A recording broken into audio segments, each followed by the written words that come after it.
మీ అందమైన ప్రయాణం ప్రారంభించండి. 49 మీ తల్లిదండ్రులు కావాలనే కలలను సాకారం చేయడానికి సహాయపడుతుంది. నమస్కారం అండి. నేను డాక్టర్ మోవా శ్రీనివాస్ మాట్లాడుతున్నానండి. మోవా శ్రీనివాస్ హెల్త్ యూట్యూబ్ ఛానల్కి మీ అందరికీ స్వాగతం. ఈ వీడియోలు మీకు నచ్చినాయని నాకు చాలామంది ఫోన్ చేస్తున్నారు. సో ఇలాంటి సైంటిఫిక్ ఇన్ఫర్మేషన్ మీకు అచ్చ తెలుగులో మీకు అర్థమయ్యే రీతిలో చెప్పడం నా ప్రయత్నం అండి. సో మీకు నా వీడియోని ఎలా ఇంప్రూవ్ చేసుకోవాలనేటటువంటిది మీకు ఏమన్నా సదుద్దేశంతో ఏమన్నా కామెంట్ చేయదలుచుకుంటే నాకు ఫోన్ చేయండి. కామెంట్స్ ఎన్ని చదవలేను నేను, ఎందుకంటే సమయభారం వల్ల. సో మీకు ఏమన్నా నా వీడియోల్లో ఇంకెలా ఇంప్రూవ్ చేసుకోవాలని మీకు ఏమైనా ఐడియాస్ ఉన్నట్లయితే నాకు వాట్సాప్లో మెసేజ్ పెట్టండి. ఫోన్ నెంబర్ పని చోట్ల ఉంటుంది, లేదా ఫోన్ అన్నా చేయండి. నేను ఫోన్ చేయకపోతే మెసేజ్ పెట్టి నాకు సాయం చేయండి. సరే, ఇవాళ మనం మాట్లాడబోయే అంశం ఏంటంటే, షుగర్ ఉన్న వాళ్ళకి ముఖ్యంగా ఇది ఉద్దేశింపబడింది. సో షుగర్ తగ్గిపోవడానికి కారణాలు ఏమిటి, ఎలా తెలుసుకోవాలి అనే దాని గురించి మాట్లాడదాం. సో షుగర్ ఎంత ఉండాలి, నార్మల్గా షుగర్ డయాగ్నోసిస్ ఎంత ఉండాలి అనేది వేరు. షుగర్ ఉంది అని తెలిసిన తర్వాత, ట్రీట్మెంట్ మొదలుపెట్టిన తర్వాత ఎంతకు తీసుకురావాలి అనేటటువంటి అంశం వేరు. మీరు పరీక్ష చేసే షుగర్ ల్యాబ్స్లో ఎక్కడైతే ఉన్నాయో వాళ్ళు ఇష్టం వచ్చినట్టుగా వాళ్ళు పక్కన నెంబర్లు రాస్తారు.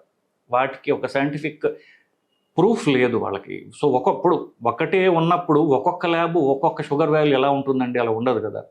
సో మనకి అమెరికన్ డయాబెటీస్ అసోసియేషన్ చెప్పింది ఏంటంటే, షుగర్ ఉందా లేదా అని చెప్పడానికి ఫాస్టింగ్ షుగర్, ఖాళీ కడుపున షుగర్ పరీక్ష చేసినట్లయితే 126 కంటే ఎక్కువ ఉన్నట్లయితే వాళ్ళకి షుగర్ వ్యాధి ఉన్నట్లే.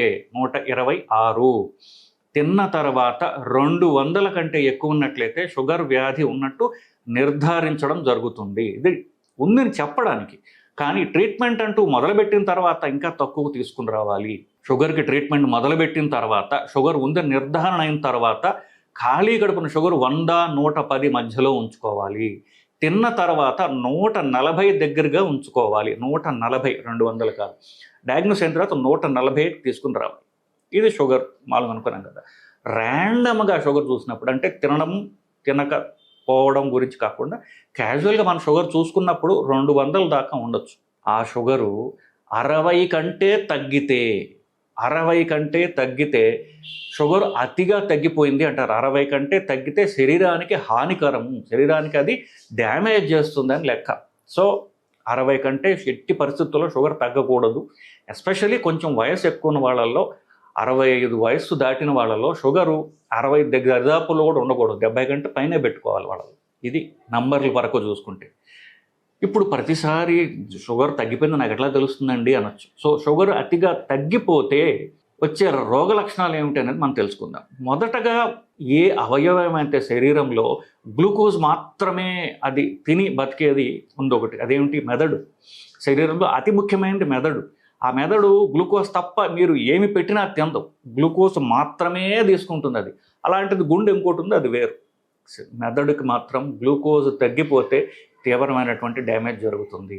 సో ఆ సిమ్టమ్స్ ఫస్ట్ వస్తాయి. గ్లూకోజ్ తగ్గిపోతుంది అనుకోండి, ఎలా మొదలవుతుందంటే మెదడుకి సంబంధించి ఫస్ట్ కొంతమందికి చూపు మందగించడం, మసగగా కనిపించడం, లేకపోతే బయటకు కనిపించవు. నేను చూసేది అంటే టన్నల్ విజన్ అంటారు. అంటే ఇదే కనిపిస్తుంది, పక్కన ఏమీ నాకు కనిపించవు, అంతా మసగగా కనిపిస్తూ ఉంటాయి. ఇట్లాంటివి ఉండొచ్చు. యాజిటేషన్ లాగా కంగారుగా ఉండొచ్చు, చేతులు వణుకుతూ ఉండొచ్చు, చెమటలు పట్టచ్చు. ఇవన్నీ కూడా శరీరం గ్లూకోజ్ పెంచుకునేందుకు చేసేటటువంటి ప్రయత్నాలు అన్నమాట. సో ఈ లక్షణాలు ఇనీషియల్గా ఫస్ట్ స్టార్ట్ అవుతాయి. సో నేను చెప్పిన గుండె వరకు వస్తే గుండె వేగంగా కొట్టుకోవడం స్టార్ట్ అవుతుంటుంది. సో ఇది గుండె వరకు చూస్తే కొంత బీపీ కూడా పెరగచ్చు. సో ఇది ఇంకా తీవ్రంగా తగ్గిపోయింది అనుకోండి షుగరు, వాళ్ళకి మెదడు పని చేయడమే మానేస్తుంది, వాళ్ళ కోమాలకు పోయేటటువంటి అవకాశం ఉంటుంది. ఫిట్స్ అంటారు చూసారా, ఉలుకులు అంటారు, ఫిట్స్ అంటారు, అంటే ఎట్ట కొట్టుకోవడం. సో ఫిట్స్ కూడా రావచ్చు. అంటే ఒకవేళ షుగర్ తగ్గిపోయిందని వెంటనే కనుక చుట్టుపక్కల వాళ్ళు ఎవరు, పేషెంట్కి తెలియపోయిన చుట్టుపక్కల వాళ్ళు కూడా ఎవరు వెంటనే చూసుకోలేకపోతే ఫిట్స్ కూడా వచ్చే అవకాశం తీవ్రమైనటువంటి హైపోగ్లైసీమియాలో ఇది ఉండొచ్చు. ఇకపోతే ఇప్పుడు వీడియో చేసే కారణం ఏంటంటే, ఇవి ఎందుకు వస్తున్నాయని తెలుసుకోవాలి. సో షుగర్ తగ్గడానికి కారణాలు ఏమిటి, అతిగా తగ్గిపోవడానికి అని చెప్పి మనం వీడియో మొదలుపెట్టాం. అది ఇప్పుడు అంశం ఏంటంటే, మనం తినే తిండి బట్టి షుగర్ ఉంటుంది. షుగర్ బట్టి మీకు మందులు ఇవ్వబడతాయి. డాక్టర్ షుగర్ పరీక్ష చేసి కదా మీకు మందులు ఇచ్చేది. సో మందులు మీరు తినే తిండి బట్టి ఉంటుంది. ఆ తిండి మార్చేయకూడదు. సో మా ఇంట్లో ఇవాళ గురువారం నేను ఉపవాసం ఉంటున్నా అన్నప్పుడు ఉపవాసం ఉండండి, తప్పులేదు. మందులు తగ్గించుకోవాలి. ఈ మందులు నేను ఎక్కడ తగ్గించుకోవాలండి, ఏ మందు తగ్గించాలి, నాకు 4 టాబ్లెట్లు ఒక ఇన్సులిన్ ఉన్నాయి అంటే ఉపవాసాలు మానేసేయండి. తిండి మార్చకండి. ఆకలి తగ్గిపోయింది అని తిండి మానేయడం ఇట్లాంటివి చేయకూడదు. అందువల్ల ఒక 50 100 షుగర్ ఎక్కువ ఉంటే ప్రమాదం కాదు. షుగర్ 60 కంటే తగ్గిపోయిందంటే తీవ్రమైన ప్రమాదం. మీరు కోమాలకు పోవచ్చు, ఫిట్స్ రావచ్చు, మెదడు డ్యామేజ్ కూడా కావచ్చు. సో తిండి మార్చవద్దు. కానీ మీకు మార్చాల్సిన పరిస్థితి వస్తే షుగర్ మందులో లేకపోతే ఇన్సులిన్నో మీరు సగం చేసుకోవాలి. కాస్త షుగర్ ఎక్కువ ఉంటే ఒక్క పూట కొంచెం షుగర్ ఒక 100 ఎంతో ఎక్కువ ఉంటే ప్రమాదం కాదు, తగ్గిపోతే తీవ్రమైన ప్రమాదం. అది ఫస్ట్ పాయింట్. లేదా మీరు తిండి కరెక్ట్గానే తింటున్నారు, రోజు మార్చకుండా అదే తిండి తింటున్నారు, మందులు ఎక్కువైపోయాయి. మీ డాక్టరు లాస్ట్ టైం షుగర్ చూసి కొంచెం మందులు పెంచారు, దానివల్ల తీవ్రమైన రియాక్షన్ వచ్చి షుగర్ మందులు వల్ల షుగర్ తగ్గిపోతుంది. సో తిండి తగ్గుతోంది, మందులు పెరుగుతున్నాయి. ఇప్పుడు ఈ బ్యాలెన్స్కి చెప్పాను కదా, తిండి బట్టి మందులు ఉంటాయి. తిండి తగ్గినా మందులు పెరిగినా బ్లడ్ షుగర్ లెవెల్ మధ్యలో అది తగ్గిపోవచ్చు. సో ట్రీట్మెంట్ మార్చవద్దు, తిండి మార్చవద్దు. మీరు తిండి తగ్గిస్తే ట్రీట్మెంట్ తగ్గించుకోవాలి, ఇన్సులిన్ కాస్త తగ్గించుకోవాలి, ట్యాబ్లెట్లు గ్లైమిపరైడ్ అనే ట్యాబ్లెట్ తగ్గించుకోవాలి. ఇది కామన్గా 90% ఈ కారణం చేతనే నడుస్తూ ఉంటుంది. ఇకపోతే కొన్ని వేరే కారణాలు ఉన్నాయి. అవేంటి? రాత్రిపూట ఆల్కహాల్ ఎక్కువగా తీసుకోవడం. సో ఆల్కహాల్ తీసుకుంటే ఆల్కహాల్ వల్ల షుగర్ తగ్గిపోతుంది, ఆల్కహాల్ వల్ల తిండి తినరు సరిగ్గా, దీనివల్ల షుగర్ తగ్గిపోతూ ఉంటుంది. కొన్ని రకమైన జబ్బులు, కిడ్నీ, లివర్, ఈ ప్రాబ్లమ్స్ ఉన్న వాళ్ళకి షుగర్ తగ్గిపోవచ్చు. కామన్గా షుగర్ ప్రాబ్లం ఉన్న వాళ్ళల్లో వీళ్ళకి తెలియకుండా మెల్లగా కిడ్నీ ప్రాబ్లం మొదలవుతుంది. సో మాటికి షుగర్ తగ్గిపోతుంది అనుకుంటే కిడ్నీ ప్రాబ్లం మొదలైందో అని చెప్పేసి, లేదు అని చెప్పేసి మీరు డాక్టర్ దగ్గరికి వెళ్ళి పరీక్ష చేయించుకోవడం ముఖ్యం. సో మాటికి షుగర్ తగ్గిపోతుంది అంటే ప్రాబబ్లీ కిడ్నీ ప్రాబ్లం మొదలైందేమో అనేటటువంటి పరీక్షలు మీరు డాక్టర్ని అడిగి చేయించుకోవాల్సినటువంటి అవసరం ఉంటుంది. ఇంకొక షుగర్ తగ్గిపోయే లక్షణం ఏంటంటే, అర్ధరాత్రి నిద్రపోతున్నప్పుడు మధ్య నిద్రలో షుగర్ తగ్గిపోయింది అనుకోండి, అలా ఎలా తెలుస్తుందంటే ఇనీషియల్గా వాళ్ళకేదో పీడ కళలు వస్తుంటాయి, ఏదో గొంతు నొక్కేస్తున్నట్టు, ఛాతీ ద్వారా కూర్చున్నట్టు ఒక పీడ కళల్లాగా వస్తాయి. షుగర్ తగ్గిపోతుంది అనమాట. అప్పుడే షుగర్ పరీక్ష చేసుకోవాలి, లేదా కాస్త గ్లూకోజ్ వేసుకోవాలి. అది అంత అంటే ఇది అంత మనం నవ్వేసి తీసేయాల్సినటువంటి పీడకల అనుకునేది కాదు. షుగర్ పరీక్ష చేసి చూసుకోండి మీరు. అది షుగర్ తగ్గిపోతున్నందుకు ఒక ఎర్లీ సైన్ కావచ్చు అది. సో నేను చెప్పినట్టుగా ఈ మెయిన్ కారణాలు కాకుండా కొన్ని రకాల జబ్బులు, ప్యాంక్రియాస్ జబ్బులు, ఇంకా రకమైన కొన్ని గ్రంథుల జబ్బులు, ఎడ్రినల్ ప్రాబ్లమ్స్, ఇట్లాంటివన్నీ కూడా ఉన్నప్పుడు షుగరు అతిగా తగ్గిపోయి ప్రమాదాన్ని తీసుకుపోయే అవకాశం ఉంటుంది. సో షుగర్ తగ్గడం అంటే ఏమిటి? రోగ లక్షణాలు చెప్పాను. ఇకపోతే సరే నాకు ఈ లక్షణాలు కనిపిస్తున్నాయి, నేను ఏం చేయాలి? మొదట మీ ఇంట్లో గ్లూకోమీటర్ ఉన్నట్లయితే షుగర్ పరీక్ష చేసుకొని చూసుకోండి. షుగరు 60కి 60 70 వస్తుంటే మందులు తగ్గించుకోవాలి. సో వెంటనే మొత్తం మందులని ఆపేయకండి.